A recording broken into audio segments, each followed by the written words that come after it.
네, 시작합니다. 말씀 보시겠습니다.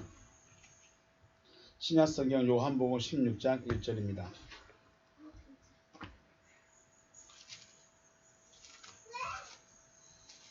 신약성경 요한복음 16장 1절, 우리 한 절만 같이 보시겠습니다. 한 절만 봅니다. 16장 1절 한 목소리로 같이 읽습니다. 시작. 내가 이것을 너희에게 이름은 너희로 실족하지 않게 하려 함이니. 아멘. 네. 이제 15장을 끝냈습니다. 15장은 크게 포도나무와 가지에 말씀하시면서 하나됨, 또 사랑을 말씀하시면서 하나됨, 그리고 증인을 말씀하시면서 하나됨을 말씀하셨죠. 15장에서. 16장은 크게 두 가지 주제로 말씀하십니다. 첫째는 성령의 사역입니다. 성령의 사역은 13절 가시면, 그러나 진리의 성령이 오시면 그가 너희를 모든 진리 가운데로 인도하시리니 그가 스스로 말하지 않고 오직 들은 것을 말하며 장래 일을 너에게 알리시리라 하면서, 성령께서 우리에게 오셨을 때 우리에게서 어떤 일을 하시는가, 성령의 사역에 대해서 말씀하시고, 두 번째는 세상이라는 것은 무엇이고 세상이 하는 일이 무엇이냐, 세상이 뭐냐에 대해서 말씀을 하십니다. 2절부터 보시면, 2절부터 사람이 너희를 출교할 뿐 아니라 때가 이르면 무릇 너희를 죽이는 자가 생각하기를 이것이 하나님을 섬기는 일이라 하리라. 세상은 하나님을 섬긴다는 명분으로 누구를 출교합니까? 제자들을 출교시켜버립니다. 그리고 죽이기까지 합니다. 그 타이틀, 그 명분이 뭐예요? 나는 하나님을 사랑해. 무섭죠? 나는 하나님을 사랑해. 그런데 너희는 우리와 같은 가르침이 아니야. 그러니까 너희는 죽어야 돼. 무서운 일이죠. 그 명분 때문에 누구도 죽었어요? 예수도 죽었어요. 무서운 일입니다. 그런 일이 있을 것이다. 이제 이렇게 말씀하십니다. 주님과 하나 되어진 제자들의 활동. 자, 주님과 하나 되어진 제자들이 이제 활동을 해야 돼요. 15장은 아직 이루어진 겁니까? 아직 안 이루어진 겁니까? 아직 안 이루어졌어요. 그 진리의 성령이 오셔서 너희가 내 증인이 될 것이다 라고 27절에서 말씀하셨죠. 그냥 내가 예수 알아요. 나 처음부터 예수 만났어요. 나 예수 기적 봤어요. 그렇다고 해서 증인이 안 됩니다. 증인은 그분이 내 안에 오셔서 말을 해줘야 돼요. 그리고 사람은 그거를 그대로 말하는 거예요. 그게 뭐라고 한다고요? 레마. 그거를 요한일서에서는 호몰로게오라고 말합니다. 같이 말하는 거. 그러니까 증인은 같이 말하는 겁니다. 그래서 옆 사람하고 같이 똑같은 말을 하는 것이 아니라 속에 있는 그분의 말을 내가 그대로 똑같이 하는 거예요. 그게 호몰로게요. 시인한다 그러죠. 예수가, 그리스도가 주이심을 시인한다. 그 말이 시인이 이겁니다. 안에 계셔서 나하고 같이 말하는 게 시인입니다. 나 예수 믿어요. 나 어느 교회 다녀요. 나 어느 세례 받았어요. 이게 내가 예수 믿는 걸 시인하는 것이 아니라 내 속에 계신 그분이 말하게 할 때 나도 똑같이 그걸 말하는 것을 시인이라고 말합니다. 호몰로게요. 그래서 이것을 우리는 증인이라고 말합니다. 자, 주님과 함께 하나가 되어진 제자들이 활동해야 되고, 주님과 함께하는 다른 증인들 세워야 하는 것이 어디예요? 세상이죠. 자, 원래 세상은 제자들이 어디 있었어요? 원래 제자들은 세상에 있었어요. 원래 제자들은 세상이었어요. 그렇죠? 세상이고 세상에 있었어요. 그런데 그들을 주님이 씨를 딱 뿌리니까 그네들이 씨를 딱 받았네. 씨를 받아서 따라다니면서 또 배우죠. 그러면 이제 주님은 아버지께로 가셨고, 지금 그 씨를 받은 자들이 제자가 됐어요. 증인이 됐어요. 그러면 이 증인이 할 게 뭐예요? 자기가 있었던 그곳에 가서 또 똑같은 씨를 뿌리는 거예요.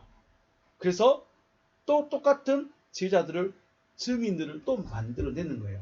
나 베드로 잘 따라다녔어요. 나 베드로 말씀 잘 들었어요. 나 베드로의 또 다른 수제자예요. 베드로 제자면 베드로의 증인이 되어야 될까요? 그리스도의 증인이 되어야 될까요? 그리스도의 증인이에요. 근데 저쪽에 많이 모이신 거기는 누구 증인이에요?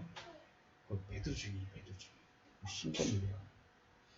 자, 그래서 그 또 다른 증인들을 세워야 되는 것이 세상이에요. 그러면 세상에게 가서 복음을 전해야 되는데 그 세상에 어떤 곳인가에 대해서 말씀하시는 거예요.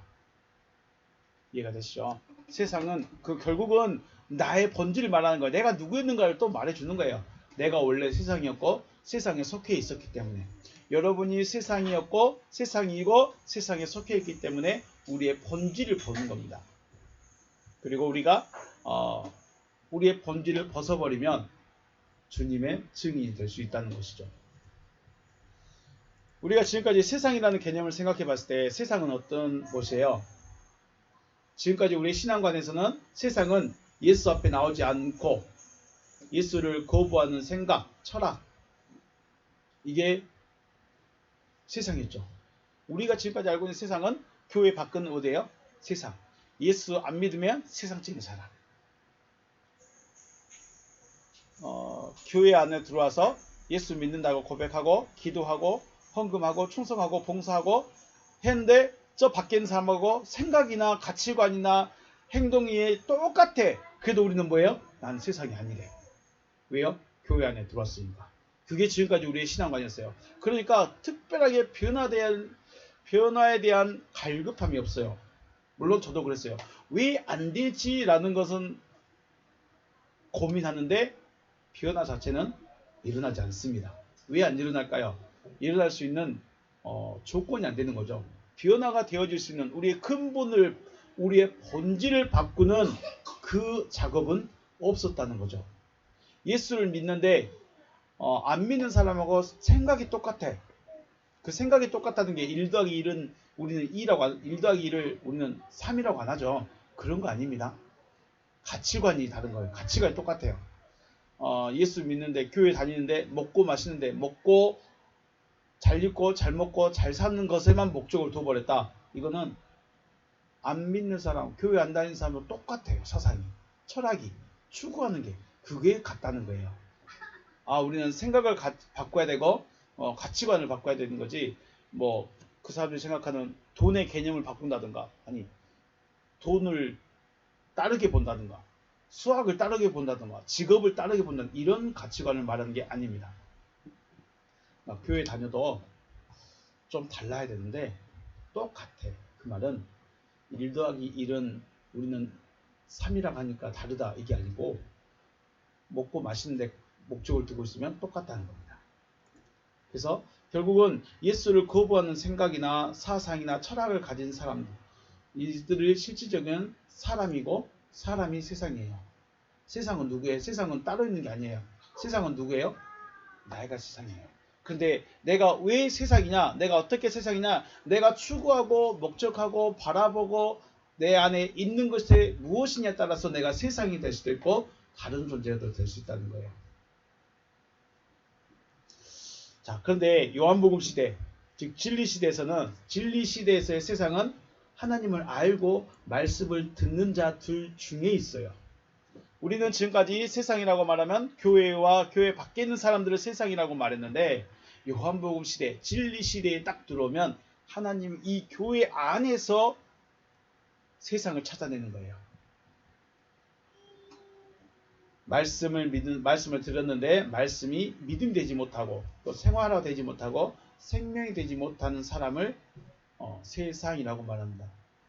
그래서 조금 더 개념이 구체화됐죠. 그냥 예수 믿네 안 믿네로 나누는 것이 아니라 네가 이제 하나님의 아들이 되어졌느냐 안 되어졌느냐, 네가 믿고 있느냐 안 믿고 있느냐, 생명을 가졌느냐 안 가졌느냐, 이제 이걸로 나눠버립니다. 생명을 가진 자는 살아있는 자, 생명을 가진 자고, 생명 없으면 교회 안에 있어도 직분이 목사이 돼도 생명이 없으면 이건 세상인 거예요. 확실히 구별돼 버리죠. 그래서 요한계시록에서는 이들을 뭐라고 그래요? 살았다 하는 이름은 가졌으나 실상은 죽은 자들. 이들이 바로 세상입니다. 창세기 1장 1절에서 하늘이란 존재와 땅이란 존재가 등장하죠. 창세기 1장 1절. 베레시트 바라 엘로힘 에트 아사마인 베 에트 하 아레츠 되어 있죠. 네. 하늘이란 존재와 땅이란 존재가 등장합니다. 이 두 존재가 본래 어디에 있어요? 본래 어디가 있어요? 베레시트 안에 있어요. 머리 안에. 베레시트 안에라고 하면 안 되겠네요. 베레시트인 상태예요. 베레시트의 상태가 바로 머리 안에 있는 상태예요. 70인역을 보시면 이 헬라어로 보니까 엔 아르케로 했습니다. 베레시트를 엔 아르케라고 되어 있어요. 요한복음 1장 1절을 우리 시작할 때 똑같죠. 엔 아르케 엔 호 로고스 되어 있죠. 요한복음 1장 1절에서요. 태초에라는 말을 베레시트 헬라어에서는 엔 아르케라고 하고 있다는 것입니다. 자, 하늘과 땅이 베레시트의 상태에 있어야 되는데 땅이라는 존재가 베레시트에서 벗어났습니다. 이 바운더리 안에서 벗어났어요. 이게 튕겨 나가 버렸어요. 그럼 하나님 어떻게 해야 될까요? 하나님은 베레시트의 상태에서 벗어난 땅이라는 존재를 다시 땅아 정신 차리고 이리 온나 해야죠. 다시 이리 들어와야 돼. 이걸 원래 상태로 돌려놓고 싶으신 게 하나님의 계획이고 하나님의 목적이고 하나님의 뜻입니다. 우리가 잘 먹고 잘 사는 게 목적이 아니고 내가 기도 응답받는 게 목적이 아니고 땅이란 존재가 베레시트의 상태로 돌아오는 게 누구의 뜻이에요? 아버지의 뜻이에요. 그게 하나님의 뜻이에요. 그것을 우리는 구원 혹은 거듭남, 부활, 생명 가진 자, 아들 이렇게 말하고 있습니다. 그래서 이 세상이라는 땅이죠. 세상은 곧 땅입니다. 세상이라는 가치관, 세상이라는 이 개념은 땅인 거죠. 땅. 아버지로부터 벗어나 버렸어요. 땅. 그러면 이 땅은 뭘 추구해요? 땅은 육신을 추구해요. 육신적인 걸 추구해요. 그래서 먹고 마시고 입는 거에 집중을 하죠. 세상이란 하나님으로부터 벗어나서 육적인 것을 추구하고 있는 사람이 세상입니다. 혹은 땅이라고 말합니다. 그러면 우리는 이렇게 생각하죠. 육체적인 것을 추구하고 있는 사람이 세상이라면 육체로 살아가고 또 육체로 살아가는 사람에게 먹는 것, 마시는 것, 입는 것 금지시켜야 될까요? 야, 넌 세상이 아니니까 너는 하나님의 백성이고 하나님의 사람이니까 하나님의 아들이니까 너는 먹지 마. 말이 맞아요, 안 맞아요? 너는 믿음 진짜 좋으니까 옷을 입지 마. 너는 믿음이 진짜 좋으니까 집 없이 그냥 살아. 그래서 금욕, 이런 금지를 시킨다는 거죠. 금지시키면 될까요, 안 될까요? 이걸 금지시키라는 말씀이 아닙니다.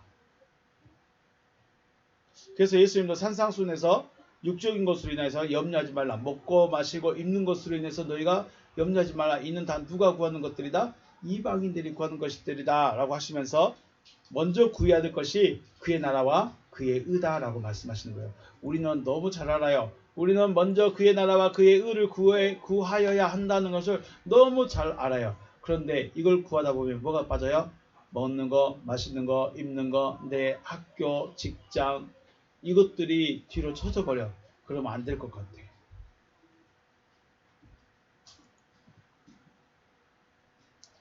자, 세상은 기본적으로 육신적인 것을 추구하는 사람들이 세상입니다. 그럼 세상 혹은 땅의 반대말은 누구예요? 반대말이 아니라 맞은편에 있는 자, 상대편이죠. 상대편. 상대적인 개념입니다. 반대라기보다도 상대적 개념이죠. 세상 혹은 땅의 상대적 개념은 하늘입니다. 하늘. 세상이라는 존재가 추구하고 목적하는 바가 육신적인 것이죠. 세상 혹은 땅이라는 존재는 그 추구하고 목적하고 바라보고 그 마음속에 가득 차 있는 것이 오직 육신적인 것이에요. 그러면 그 상대편에 있는 하늘이라는 존재는요. 추구하고 목적하는 것이 다 영적인 것이에요. 이러한 맥락에서 땅이 하늘로 변화가 되어져야 된다. 이것이 바로 구원이다 라고 말씀을 드리는 것입니다. 구원이 뭐예요? 땅이 하늘로 변화된 거예요. 그래서 주님의 기도에서 처음 시작할 때 뭐라고 말합니까? 하늘뜰 안에 계신 우리 아버지, 당신의 이름이 거룩히 여김을 받으셨으며 당신의 나라가 임하셨으며 당신의 뜻이 이루어졌으며, 그 다음 뭐예요? 당신의 뜻이 하늘뜰 안에서 이루어진 것 같이 땅 위에서도 이루어졌습니다 라고 말씀하죠. 당신의 뜻이 하늘에서 이루어진 것처럼 땅에게서도 이루어졌다는 거예요. 그러면 땅에서도 이루어진 자가 곧 하늘인 거예요. 그 주님의 기도 그 첫 소절, 첫 문장을 우리는 깊이 생각해야 됩니다. 왜 하늘뜰 안에 계셔야 되고, 그러면 그 하늘뜰 안에 계시는 아버지하고 땅인 나하고 무슨 관계냐? 내가 하늘로 바뀌어지는 그 하나님의 뜻이 이루어져야 돼요. 그러면 내 안에 누가 계시는 거예요? 아버지가 계시겠다는 거죠. 그러니까 주님의 기도는 굉장히 중요한 기도입니다. 자, 우리 여기서부터 좀 상상의 날개를 펼쳐보겠습니다. 땅이 하늘로 변화되어가는 과정을 뭐라고 하냐면 떴다라고 말합니다. 우리는 지금 뭐예요? 우리 육체는 희한하게 땅의 본질을 가지고 만든 것이 아니라 땅의 속성과 본질을 가지고 있는데 땅 표면에 있는 뭘로 만들었어요? 우리를 땅의 먼지로 만들었어요. 왜 땅의 먼지로 만들었을까? 그냥 이렇게 슥슥 모아가지고 뭉치기 쉬워서 땅을 했을까요? 그래서 먼지가 하늘로 이렇게 둥둥 떠오듯이 우리가 땅이 하늘이 되어져 가는 과정을 우리 떴다라고 표현을 합니다. 그러면 공중으로 떠오르게 된다는 것은 세상, 그 땅과 분리되어져 가는 거죠. 자, 얘가 원래 먼지였어요. 땅 표면에 있어요. 근데 얘가 변화가 돼가지고 하늘이 되어가고 있어요. 그럼 쭉 땅에서 떠오릅니다. 그러면 어떻게 돼요? 땅과 분리가 되어져 가죠. 분리되어져 가는 거. 자, 그리고 땅이 분리되어져 가면 뭘 볼까요? 쭉 올라가다 보니까 누굴 보게 돼요? 땅을 보게 되죠. 땅에 붙어 있을 때는 땅이 안 보여. 다 똑같아. 근데 올라가서 보니까 그때서야 땅이라는 존재가 보이는 거예요. 세상이 보이는 거죠. 세상이. 이 앞에 사거리에 가서 순천 시내를 보고 싶은데 이 앞에 가서 큰 사거리에서 서 있으면 순천 시내 보여요? 안 보여요? 안 보이죠. 어디로 가야 돼요? 높은 데로 올라가야 돼요.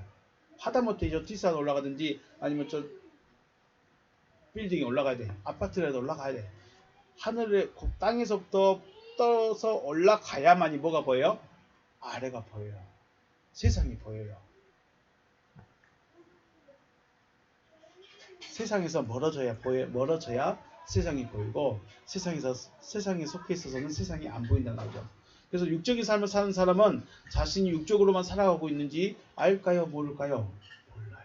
그래서 교회 안에 왔는데 열심히 설교 듣고 충성하고 봉사하고 열심히 살아가고 있는데 그 생각 속에 그 마음 속에 있는 이 가치관을 몰라요.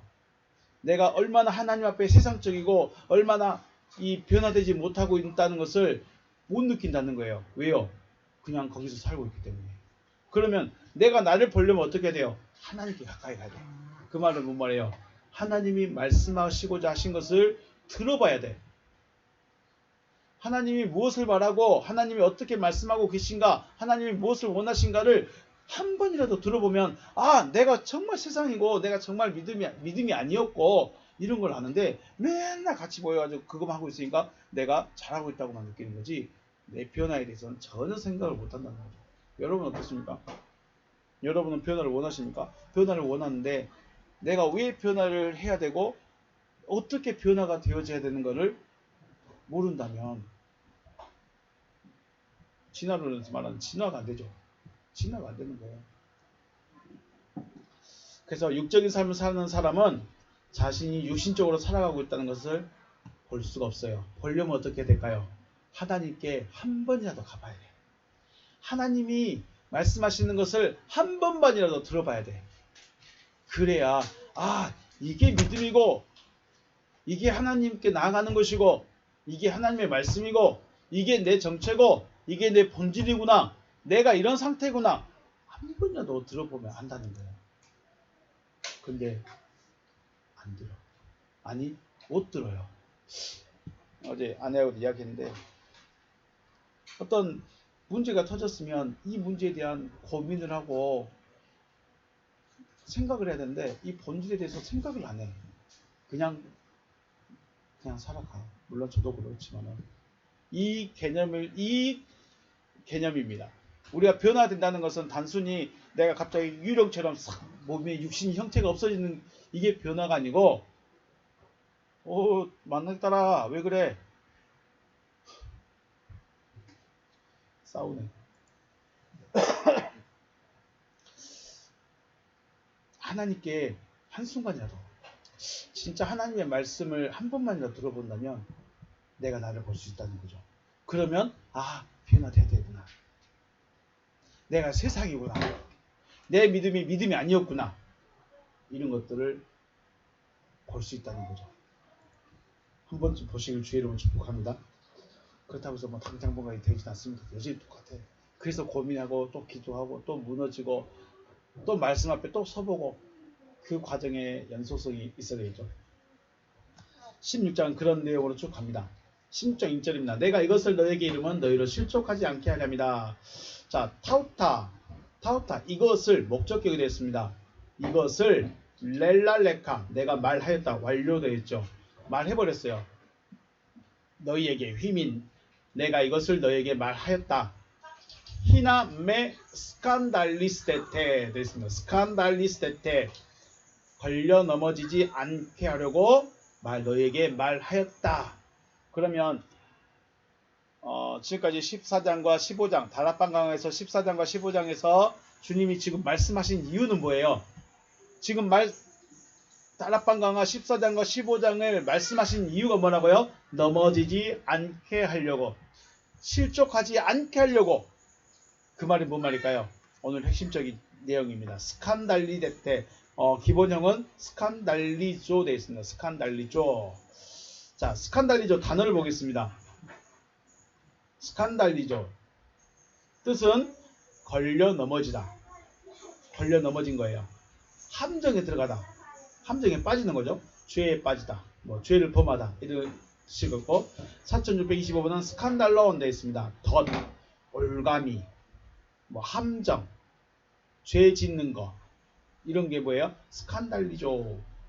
스칸달러온 되어 있습니다.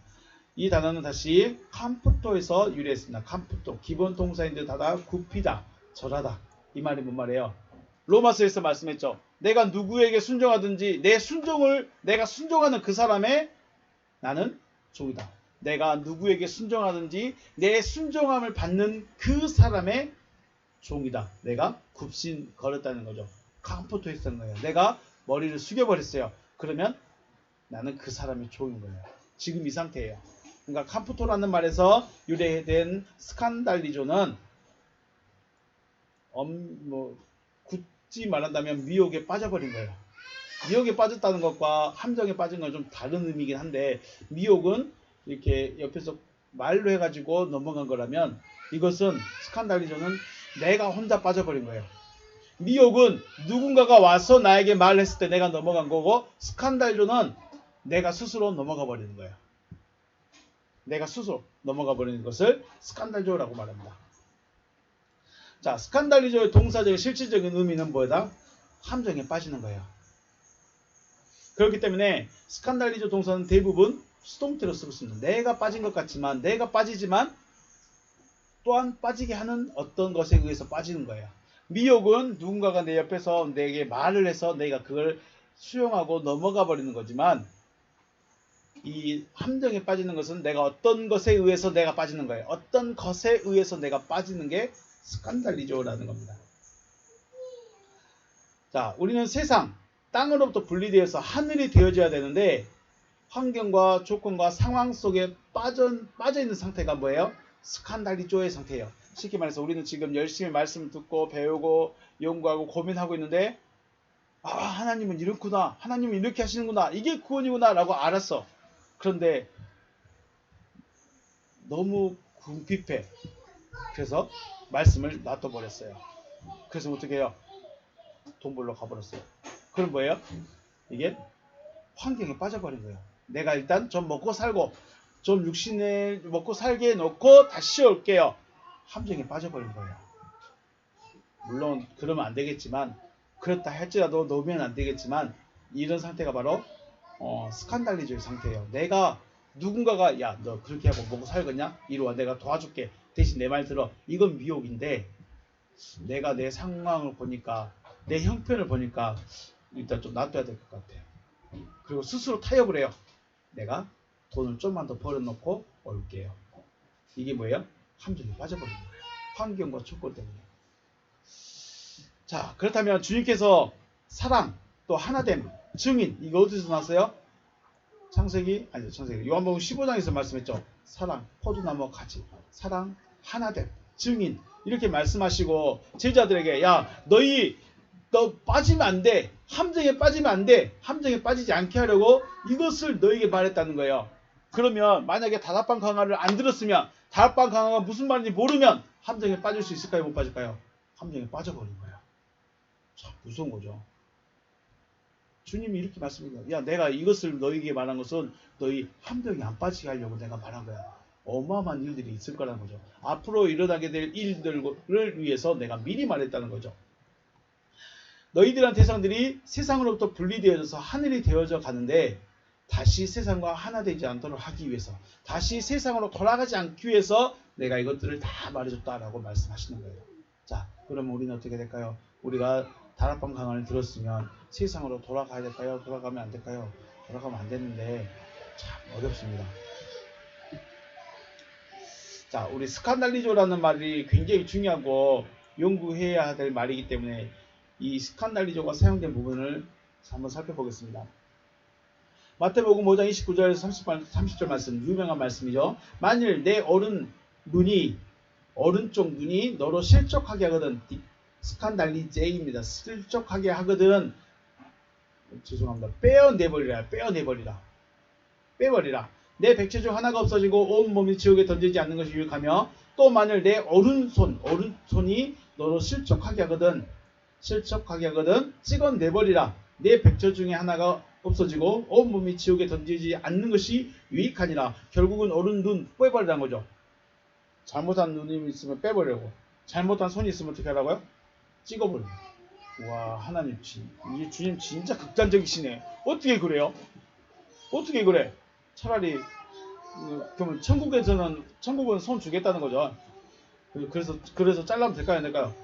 안 됩니다. 그러지 마십시오. 오른쪽 덱시오스라고 합니다. 오른쪽 덱시오스란 말이 무슨 말이냐?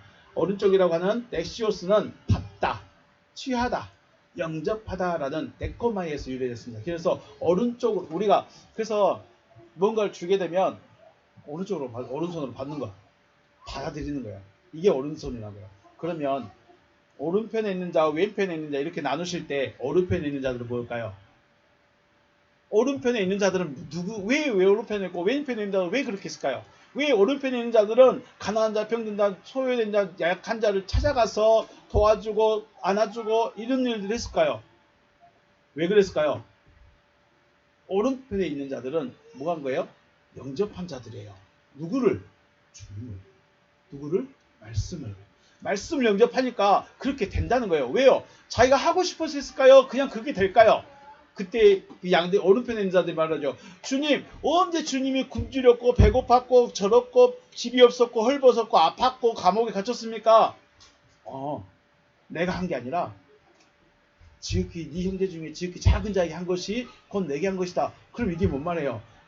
자기네들은 한 적이 없다는 거예요. 주님께 한 적이 없는데 주님은 그걸 인정해 주셨어요. 어떻게 해요? 왜 그렇게 했을까요? 그것이 그들의 본질이에요. 오른편에 있는 사람들은 사랑이라는 것의 본질을 그냥 하는 거예요. 왜요? 사랑이니까. 왼편에 있는 사람은요, 보여주기예요. 보여주기식이에요. 사랑이 안 됐어. 그런데 하라고 하니까 해. 근데 주님한테만 안 했어. 하긴 했는데 주님한테 안 했어. 그게 뭐예요? 무슨 말이냐? 사랑 없이 그냥 한 거예요. 자기가 한 거예요. 왼편에 있는 사람들은 실질적으로 자기가 한 거예요. 뭐 하려고? 나 이렇게 했어요. 티내려고. 나 이렇게 했어요 하고 과시하려고. 근데 오른편에 있는 사람들은요, 그냥 했어요. 하라고 해서 한 게 아니라 그냥 했어요. 왜요? 그게 자기들의 정체성이기 때문이었습니다. 넥시오스입니다. 오른쪽 받아들인 자들이죠. 받아들이다, 취하다, 영접하다. 그러므로 오른쪽에라는 말은 뭐 왼쪽, 오른쪽 눈, 왼쪽 눈 이렇게 말하기보다도 받아들이는 혹은 수용하는 의미로 생각해야 됩니다. 성경에서 오른편에 있는 자들 그러면 수용한 자들 누구를? 주님을 수용한 자들 이렇게 표현하는 거죠. 그러면 자 여기 눈이라고 말하는 것은 눈이 뭘까? 오른쪽 눈이라고 그랬죠. 눈. 옵달무스. 눈은 보는 거예요. 그러면 우리가 이 시력을 말할까요? 시력을 말하는 것이 아니라 관점입니다. 내가 어떤 관점으로 받느냐라는 거예요. 자, 예민한 문제니까 그렇고 그래요. 우리가 사회적인 문제를 어떠한 관점에서 보느냐에 따라서 굉장히 문제가 달라지죠. 관점입니다. 그겁니다. 그러니까 오른 눈이라는 것은 받아들이는 관점이 무엇이냐 말하는 거예요. 자, 그러면 오른쪽 눈, 오른 눈이라는 것은 받아들이는 관점 혹은 옳다고 생각하는 관점이죠. 오른쪽으로 보고 있다는 것은 내가 수용할 만하다는 거예요. 저건 내가 좀 인정해. 내가 좀 받아들일 만해. 이게 뭐예요? 오른 눈으로 보고 있는 거예요. 오른편 눈으로 보고 있다. 그 말은 내가 수용할 만하네요. 내가 그거는 알아들을 만하네요. 그때 사용하는 표현이 오른쪽 눈이라고 말합니다. 그런데 문제가 뭐예요? 오른쪽 눈이 너를 어떻게 하겠어요? 실족하게. 내가 받아들이고 내가 수용하고 있는 그것이 어떻게 했어요? 나로 하여금 넘어지겠어요. 그러면 받아들여야 돼요? 안 받아들여야 돼요? 안 받아들여야 되죠. 그런데 그래서 주님이 네가 지금 듣고 있는 거, 네가 지금 수용하고 있는 거, 네가 지금 받아들이고 있는 거 그것이 너로 하여금 넘어지게 하고 함정에 빠지게 하는 것이라면 어떻게 하라고요? 잘라라는 거예요. 지금 쉽게 말해서 제가 지금 말씀드리는 이 말씀이 도저히 믿음적이지 않다. 도저히 하나님적이지 않다. 도저히 성경적이지 않다. 받아들이지 못하겠다 싶으면 여러분이 잘라내야 돼요. 스스로 이건 아니다 싶으면 잘라내야 돼요. 실족하게 하는 것이거든 잘라내야 돼요. 그런데 우리는 못하죠. 못합니다. 저도 못하고 있습니다. 그러므로 세상에 있는 것을 어른 눈으로 바라본다는 것은 세상 혹은 세상적인 것을 옳게 여기고 받아들이고 수용하는 거예요. 즉 더 쉽게 말해서 세상적인 것을 사랑하게 되는 거예요. 세상적인 게 뭐예요? 육신적인 것이었죠. 먹고 마시는 데 목적을 두는 그 모든 관점들, 내 육신을 위하고 내 배를 위하고 나만 위하고 있는 그 관점들을 사랑하고 있는 거, 그걸 잘라내라는 거죠. 이렇게 세상적인 것을 사랑하는 관점 자체가, 그러니까 나를 미혹해서 넘어지게 하는 것은 마귀가 와서 나를 미혹하는 거예요. 누군가 와서 나를 미혹하는 거예요. 그런데 이 스칸달리저는 내 생각이, 내 관점이 어떻게 해요? 나로 거기로 빠지게, 함정에 빠지게 하는 거예요. 오른쪽 길과 왼쪽 길이 있습니다. 왼쪽 길로 가면 빠질 것 같아. 그래서 오른쪽 길로 내 관점이, 내 판단이, 내 생각이 오른쪽 길로 가자 해버리면 그쪽으로 갔어요. 그런데 거기서 빠졌다는 거예요. 내가 좋게 여겼는데 거기에 빠져버린다는 거예요. 그럼 어떻게 돼요?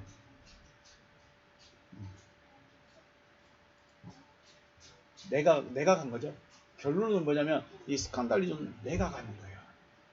뭐에서? 내가 받아들이는 것에 의해서 내가 그리 가는 거예요.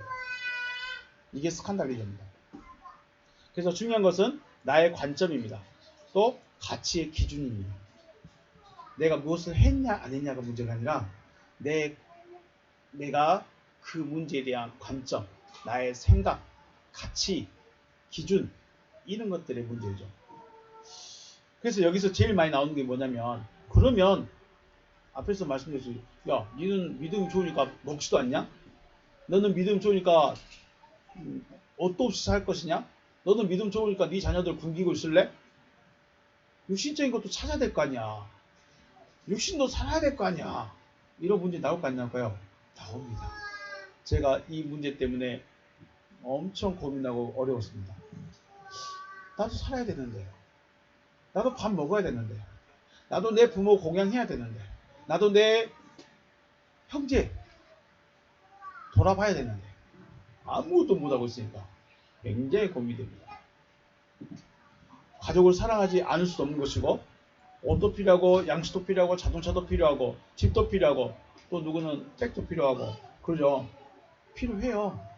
그게 그러면 그것을 위해서 살아가느냐, 아니면 어쩌다 보니까 할 수 있는 여유가 생겼느냐 차이죠. 쉽게 말해서 이것을 위해서 돈을 버느냐, 어쩌다 보니까 여유가 있어서 이것을 구입했느냐 차이입니다. 그래서 어쩌다 보니까 이걸 구입한 사람은 이거 버릴 수도 있어야 돼요. 포기할 수 있어야 돼요. 그런데 목숨 걸고 이것만 구하기 위해서 돈 번 사람 어떻게 할까요? 이거 버릴 수 있을까요? 못 버릴까요? 예? 버릴 수 있을까요? 못 버릴까요? 이런 것들을 취하는 게 문제가 아니죠. 취하는 게 문제가 아니라 이것 때문에 내 마음이 빠져버린 거야. 컵 위에 본차나 이게 얼마짜리인데 그걸 깨먹어요. 이래버리면 안 된다는 거야. 그래서 깨면 안 되겠죠. 차 기스 내면 그 차 그거 기스 내면 돈이 얼마인데 이러면 안 되는데 그런 거예요. 그죠? 그런데 차가 집보다 비싸서 차 기스 나면 겁나 안 좋습니다. 이런 것들 때문에 내 관점 때문에 내가 그리 빠져 들어가 버리는 거예요. 이게 스칸달리죠라고 하는 것입니다. 그래서 주님은 너를 세상에 빠지게 하는 것을, 세상적인 것에 빠져들게 하는 것을 빼내버리라는 것은 뭐예요? 관점을 바꾸라는 거예요. 너의 철학 기준을 바꾸라는 거예요.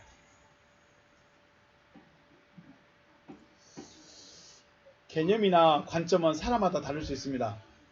건강관리에 대한 관점이나 사회 문제에 대한 관점, 이것들은 관점에 의해서 서로 다툼이 일어나기도 하죠.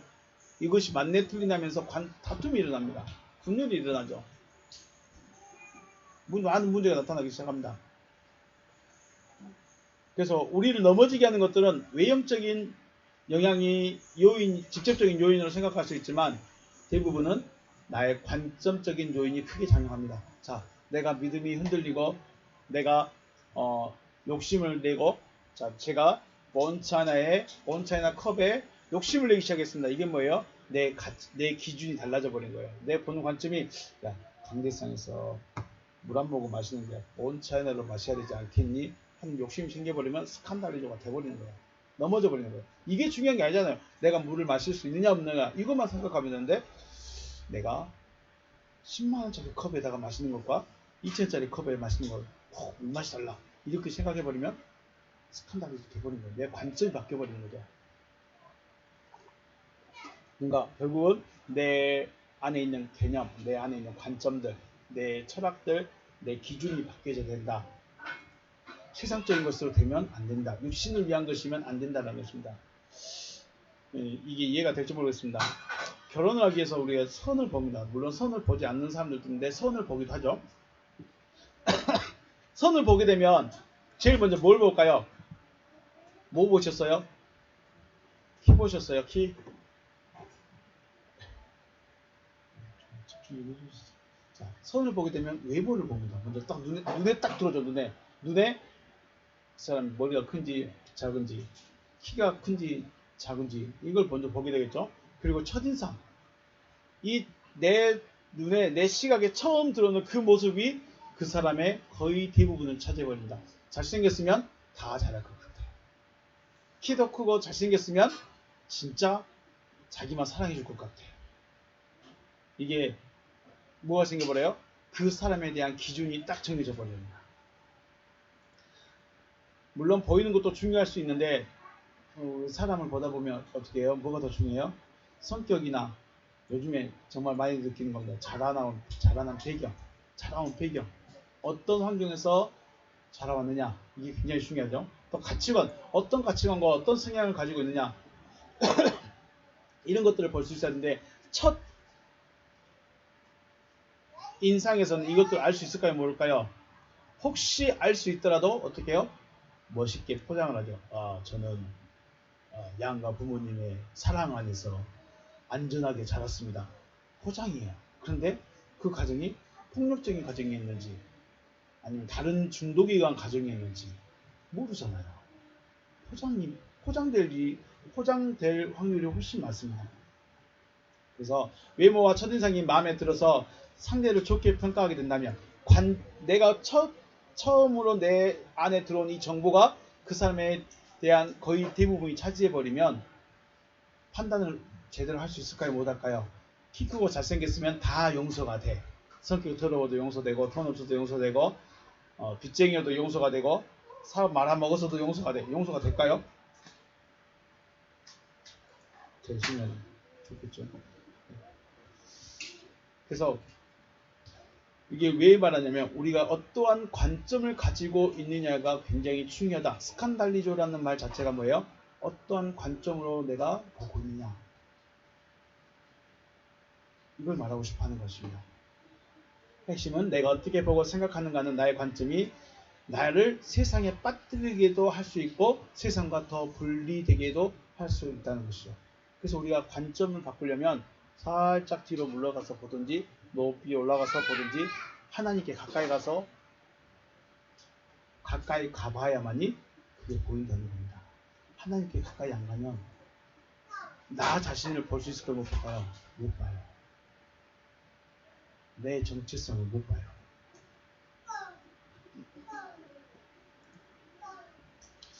자, 또 있습니다. 마태복음 11장 6절 말씀에 누구든지 나로 말미암아 실족하지 않은 자는 복이 있도다 하시니라. 네, 카이 마카리오스 복이 있는 자다. 마카리오스 에스틴 복이 있는 자이다. 호스안 누구든지 메 스칸달리데스 실족하지 아니한다면 NMOE 내 안에서 실족하지 않는 자는 복이다 라고 말합니다. 자, 이 말씀을 하신 배경을 보면 2절부터 말씀하시는데 2절에서 요한이 옥에서 그리스도께서 하신 일을 듣고 제자들을 보내어 그가 진짜 그리스도이신지 오실이신지 알아보고자 했다라고 말씀하고 있죠. 그래서 마태는 예수께서 그리스도이심을 바뀌었어요. 2절 보시면 요한이 옥에서 그리스도께서 하신 일을 듣고 제자들을 보냈다 그랬죠. 그러면 이건 요한이 그렇게 했지만 이 내용을 기술하고 있는 마태의 입장에서 예수는 뭐예요? 그리스도라는 거죠. 예수는 누구다? 그리스도시다 라는 것을 지금 말하고 있어요. 마태는 예수께서 그리스도이심을 밝히고 있는데 그 하시는 일이 맹인을 보고 안진뱅이를 걷게 하고 나병 환자를 깨끗하게 하고 듣지 못한 자를 듣게 하시고 가난한 자에게 복음을 전파하는 일들을 하셨습니다. 굉장히 좋은 일을 많이 하셨죠. 그래서 선한 분이시란 거예요. 이러한 사람들이 이러한 예수를 환영하지 않는 사람이 있을까요? 없을까요? 예수만 오면 병을 고쳐줘. 예수만 오면 문제가 해결돼. 예수만 오면 복을 받아. 다 환영하겠죠. 그런데 문제는 이러한 현상만 쫓아가게 되면 스칸달이 좀 넘어진다는 거예요. 병 고치고 귀신 쫓아내고 문제 해결받고 기도 응답받는 거 그게 나쁜 게 아니잖아요. 나쁜 게 아닌데 이것만 쫓아가면 스칸달리조 된다는 거예요. 그리스도의 사역을 육신의 문제의 해결에 집중하게 됩니다. 그러면 그리스도 본질을 알아야 몰라요.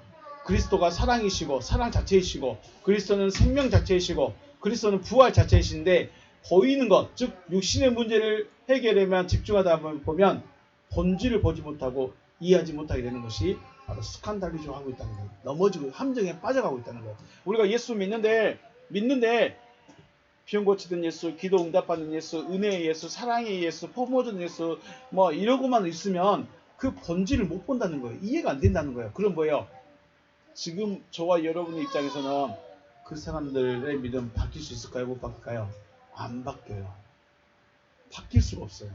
왜냐하면 지금 우리가 알고 있는 이 성경으로 넘어오세요 라고 해버리면 그 사람들은 예수를 버려야 되는 것이기 때문에 그 사람들은 절대로 못 버립니다. 이게 뭐예요? 관점을 못 버리는 거죠. 내가 알고 있고 내가 믿고 있는 예수는 병 고치는 예수, 문제 해결하는 예수, 응답해주는 예수, 기도 응답 이런 나에게 직접적으로 어떤 영향력을 끼치는 이 믿음인데 이걸 버리고 오래요. 이걸 이 관점을 버리래요. 버려질까요? 안 버려질까요? 못 버려요. 관점 안 버려요. 내가 알고 있는 그 관념을 버릴 수가 없어요. 버리면 어떻게 될까요? 죽은 거예요. 그런데 주님 뭐라고 하세요? 네가 죽으면 산다. 너 죽으면 산다 하는데 안 죽어. 어떻게 예수를 죽여요? 어떻게 예수를 버려요? 못 버려요. 이게 뭐예요? 스칸달리적이에요. 주님 안에 있는데 죽어가는 거예요.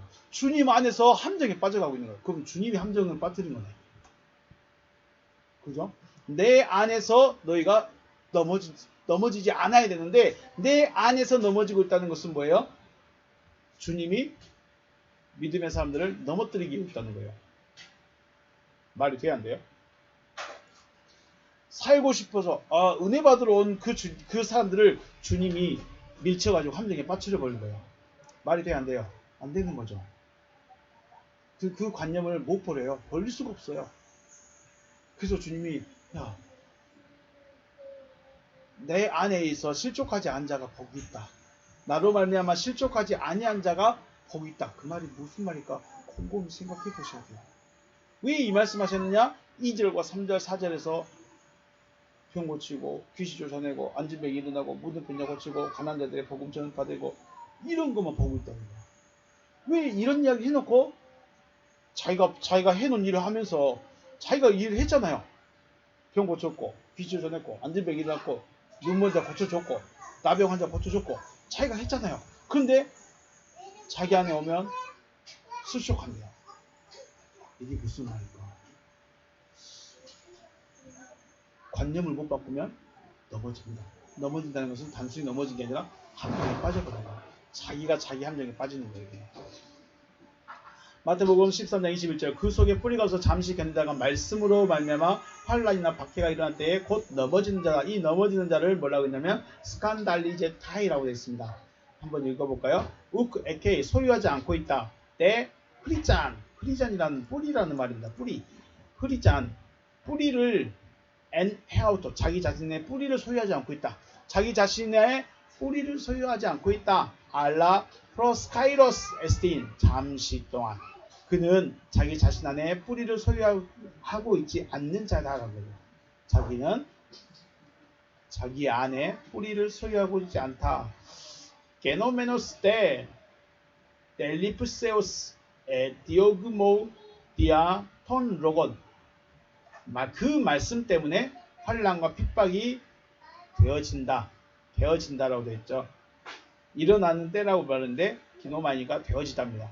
결국은 환난과 핍박은 그 말씀 때문에 환난과 핍박을 받게 돼요. 말씀이 없으면 핍박을 받을 일이 있을까요? 없을까요? 없다. 말씀이 없으면 핍박 받을 일이 없어요. 쉽게 말해서 넘어가겠습니다.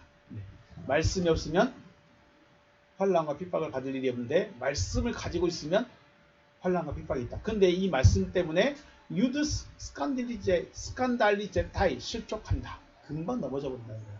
왜 넘어지냐? 말씀은 가지고 있는데 뿌리가 없어서 넘어져 버린다 이 말입니다.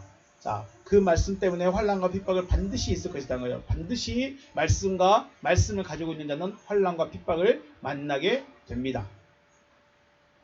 그런데 그 말씀을 가지고 있다는 것은 씨를 가지고 있다는 거죠. 씨를 가지고 있는데 뿌리가 없다는 것은 말씀을 뭘로 가지고 있다는 거예요? 지식으로 가지고 있다는 거예요.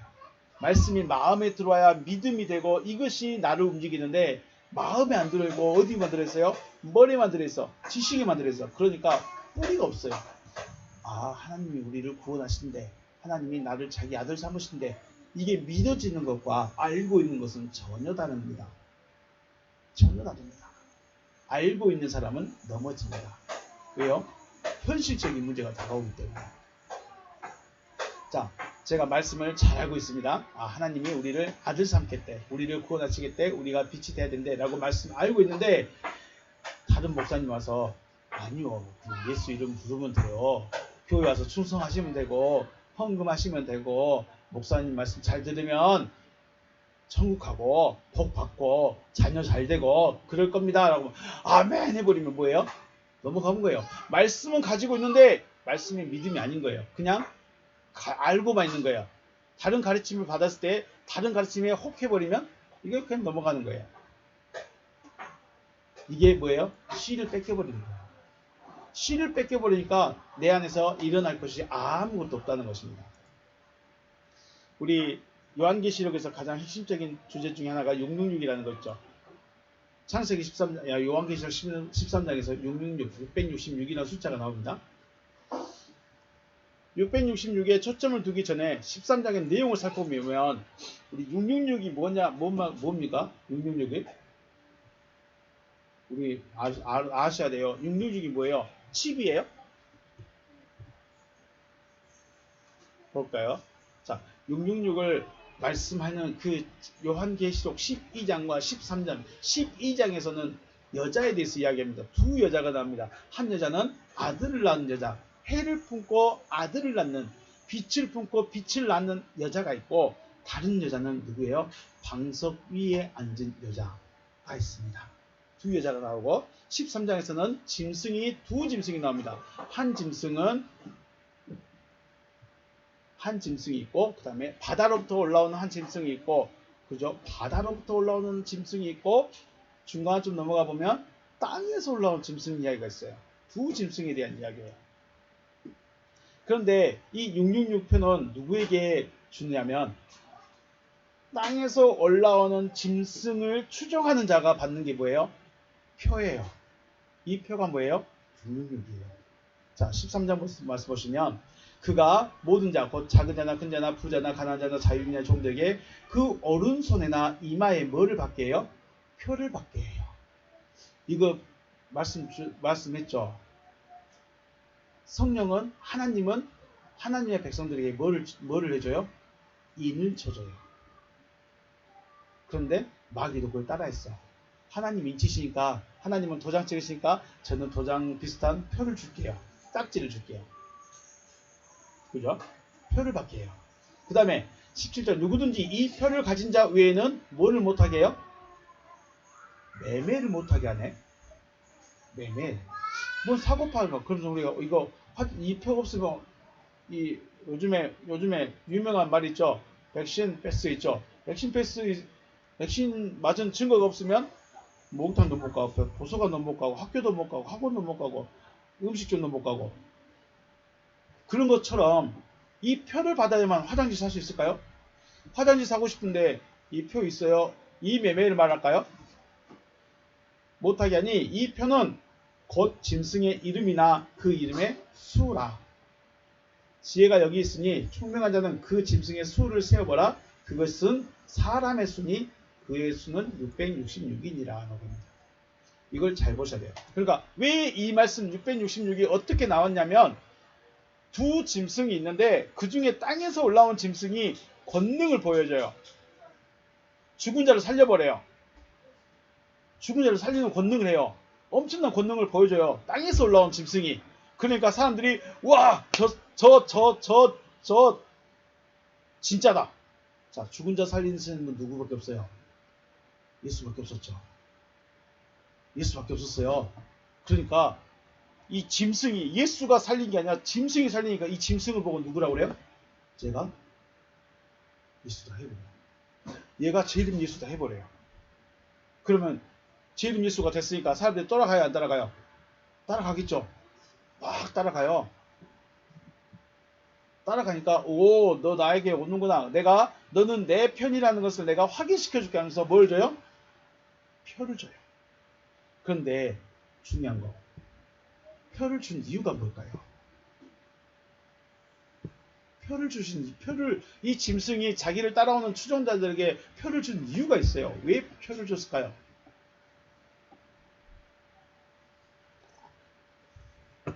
표를 준 이유는 매매할 자다라는 뜻이에요.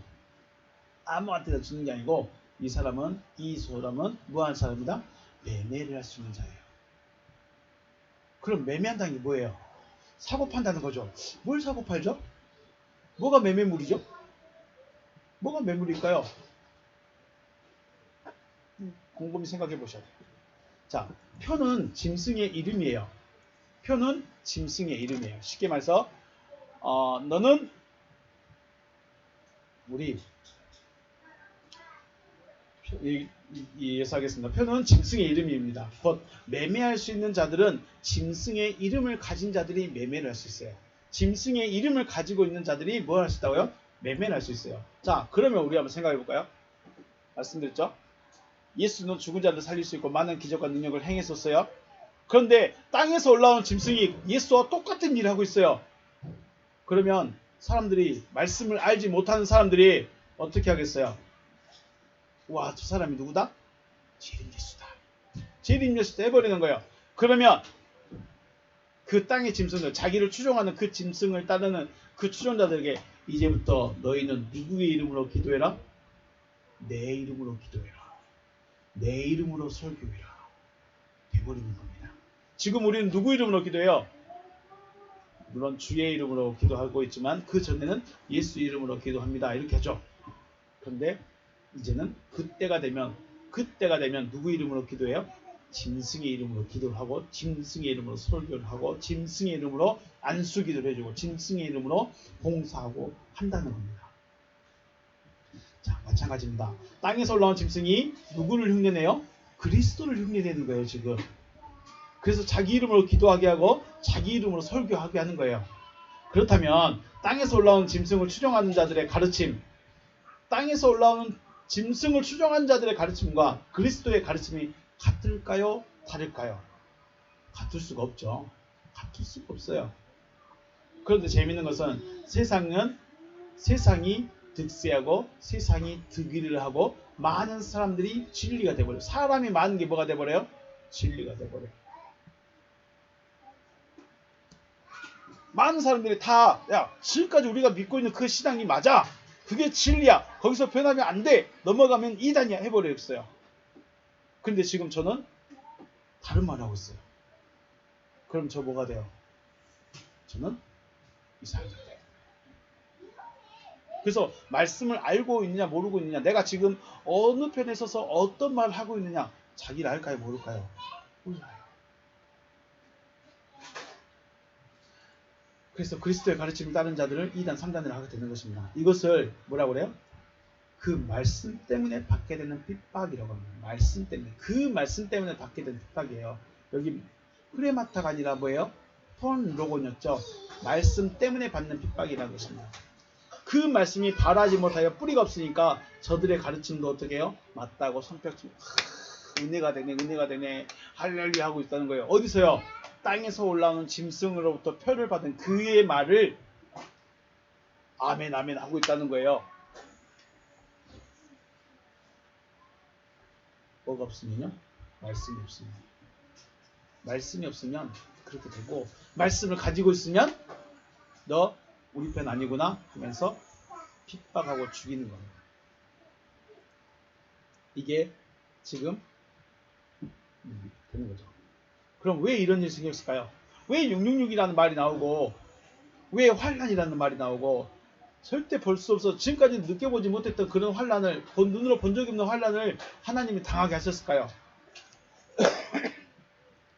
왜 생기느냐? 하나님은 사람을 구원하기를 원하십니다. 그래서 사람들이 구원에 이를 수 있도록 뭘 했어요? 계속해서 말씀을 보내시죠. 계속 말씀을 보내세요. 하나님의 말씀이 선포된 동안에는 땅에서 짐승이 올라올 수 있을까요? 못 올라올까요? 못 올라옵니다. 하나님의 말씀이 선포될 때는 땅에서 짐승이 올라올 수가 없습니다. 왜요? 하나님이 막아놨어. 너 올라오지 마. 왜? 지금 구원하기 위해서 내가 말씀을 전하고 있어. 말씀이 선포되는 기간에는 땅의 짐승은 절대로 못 올라옵니다. 왜요? 그 말씀이 사람들에게 들어가서 그 사람들이 깨닫고 구원받아야 되는 게 목적이에요. 사람들을 멸망시키는 게 목적이 아니라 하나님은 말씀을 보내서 구원시키는 게 목적이에요. 그래서 마귀가 이 땅에서 올라온 짐승이 활동하지 못하도록 막고 있습니다. 하지만 문제가 있어요. 광야에만 머물러 있게 되면 어떻게 돼요? 광야에만 머물러 있으면 죽습니다. 광야에 있는 사람은 어디로 가야 돼요?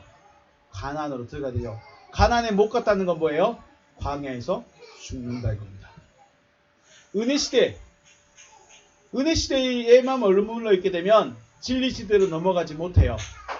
은혜 시대에만 있으면 진리 시대로 넘어가지 못합니다. 그러면 어떻게 될까요? 넘어가지 못하면 환난 당하게 됩니다. 시대가 변했으면 그 시대에 맞춰서 넘어가 줘야 되는데 못 넘어가면 환난 당합니다. 자, 하나님께서 말씀을 선포하시고 구원의 기회를 주시는 때에는 뭐가 있었어요? 뭐 어떻게 들을 수 있어요? 평안하게 말씀을 들을 수 있어요. 굳이 내가 이걸 들으면서 2단이네, 3단이네, 4단이네 고민할 필요가 없어요. 어떤 때는 환난이 없을 때는 평안할 때에는 그냥 말씀만 열심히 듣고 있으면 돼요.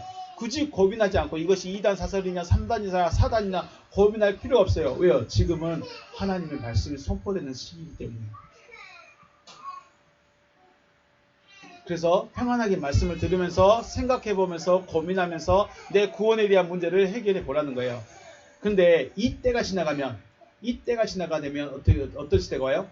바로 666의 시대가 도래한다는 거예요. 땅의 짐승이 올라오는 시대가 반드시 온다는 거예요. 왜요? 진짜 알곡과 추정을 갈라야 되거든요. 물론 이미 갈라졌지만 이미 택함 받은 자들은 다 갈라졌지만 이 시대가 반드시 온다. 결국은 666의 시대는 온다는 겁니다. 이게 우리가 알고 있는 뭐 기계적인 이런 시대를 말하는 건 아닙니다. 뭐 진짜 칩을 넣고 바이오 칩을 넣어가지고 나를 감독하고 감시하고 이건 육체적인 것만 감시하는 거잖아요. 중요한 게 육체에 감시하는 게 중요해요? 영적인 것이 무너지는 게 중요할까요? 마귀가 우리 육신 손가락 하나 잘라진 걸 원할까요? 내가 지옥 가는 걸 원할까요? 내가 하나님의 백성, 하나님의 아들 안 되게 하는 것이 마귀의 목적이지 내 손가락 하나 잘라지고 안 잘라지고의 문제가 아니잖아요. 마귀가 내 손가락 하나 잘라지면은 만세 내 저 손가락 잘랐다고 좋아할까요? 아니겠죠. 우리는 너무 육신적인 것을만 추구하다 보니까 내가 칩이 있냐 없냐 바이오 칩을 꽂았냐 안 꽂았냐 여기만 따라가고 있다는 거예요. 그거 뭐예요? 정부가 나를 그냥 감시하겠다는 거예요. 내 육신을 감시한다는 거지 내 영혼을 감시할 수 있어요? 못해요? 내 영혼은 감시 못해요. 내 사상은 감시 못해요. 우리는 근데 여기다 초점을 맞추죠. 내가 바이오 칩을 받았냐 안 받았냐, 내가 백신을 맞았냐 안 맞았냐, 여기에다가 목적을 두고 있다는 거예요. 스칸달이죠. 빠지지 않길 바라겠습니다. 세상이라는 것에 빠져있는 나를 하나님께서 말씀을 전하셨습니다. 그리고 하나님의 말씀을 받아들인 나는 세상이라는 것에서 빠져나오게 되었다면 세상은 나를 뭘로 여겨요? 배신자로 여겨요. 같은 물이 있었는데 하나님의 말씀이 떨어졌을 때 내가 받아서 내가 튀어나와 버렸어. 그러니까 세상 입장에서는 내가 누구예요? 배신자예요. 배신자이기 때문에 나를 미워하는 거예요. 미워할 수밖에 없어요. 같은 물이 있다가 갑자기 하나가 툭 튀어나왔으니까 이건 배신자죠. 그러니까 미워하죠. 그래서 나의 관점, 나의 가치관, 또 나의 신앙관이 하늘을 향하지 못하고 있다면, 자, 세상으로부터 튀어나와서 배신자 소리를 듣긴 들었는데 하늘을 바라봐야 되는데 너무 머네 하면서 다시 땅을 보는 일이 있다는 거예요, 없다는 거예요? 이게 있다는 거예요. 지금 제자들 입장에서, 자, 제자들은 유대인 사회에서 튀어나온 애들이에요. 왜요? 지금까지 바리새인들, 서기관들, 율법사들이 가르치던 그 말씀에서 튀어나와서 예수의 말을 들었어요. 근데 그래서 예수의 말을 듣고 서 있었는데 얘네들이 갑자기 핍박이 많아지니까, 자기하고 놀아준 사람이 별로 없으니까, 자기 말 들어준 사람이 없으니까 어떻게 해요? 다시 바리새인한테 다시 가볼까? 다시 제사장부터 들어가 볼까? 이게 뭐예요? 스칸달도 되고 있는 거예요. 빠져들어가는 거예요. 바리새인들이 우리 편 해줄래? 이렇게 했을까요? 아니요. 자기 안에 내 말 들어준 사람이 아무도 없네. 나하고 친한 사람이 아무도 없네. 우리 교회 부흥이 안 되네. 부흥을 위해서 내가 좀 다르게 좀 해볼까? 이게 뭐예요? 스스로가 함정에 빠져들어가는 거예요. 이런 일이 있다. 자, 골로새서 3장에서 그러므로 너희가 그리스도와 함께 다시 살리심을 받았으면, 자, 살리심 받았어요, 안 받았어요? 살리심을 받았으면 어디 걸 찾으라? 위의 것을 찾으라. 거기는 그리스도께서 하나님 우편에 앉아 계시느라 위의 것을 생각하고 땅의 것을 생각하지 말라. 여기서 바로 말하는 게 이겁니다. 관념을 바꾸라는 겁니다. 위의 것을 생각하고 땅의 것을 생각하지 말라. 이는 너희가 죽었고 너희 생명이 그리스도와 함께 하나님 안에 감춰졌습니다. 아멘. 자, 우리의 관념을 바꾸는 겁니다. 우리의 관점을 바꾸는 겁니다. 우리의 가치관을 바꾸는 겁니다. 생각보다 쉽지 않죠. 그런데 주님이 그것 때문에 지금 내가 가지고 있는 육신을 위한 내 관념 때문에 육신을 위한 내 관점 때문에 열심히 말씀 들어놓고 넘어진다는 겁니다. 스스로 내가 함정에 빠져들어갈 수 있다는 겁니다. 그래서 조심해야 된다는 말씀이죠. 자, 네. 많은 말씀드렸는데 중요한 건 스칸달이죠. 내가 스스로 빠져가는 겁니다. 내가 알고 있는 지식 때문에 내가 거기에 빠져들어갔을까요? 내가 내 믿음 때문에 거기도 빠져들어갔을까요? 내 신앙 때문에 빠져들어갈 수 있는 겁니다. 그래서 이걸 기준을 바꿔야 돼요. 뭘로 바꿔야 될까요? 나를 세워주는 그 말로. 나를 세워줄 수 있는, 나를 생명으로 이끌 수 있는 위의 것을 바라볼 수 있는 그걸로 바꿔야 돼요. 그래서 골로새서에서 위의 것을 찾으라. 위의 것을 생각하라. 말씀합니다. 어떤 자라면, 너희가 어떤 자라면 그리스도와 함께 다시 살리심을 받았다면, 다시 살리심을 안 받았다면, 부활 안 했다면 여전히 너희는 땅의 걸 찾을 수밖에 없다. 부활이 안 됐으니까 너희는 땅의 것을 찾을 수밖에 없다.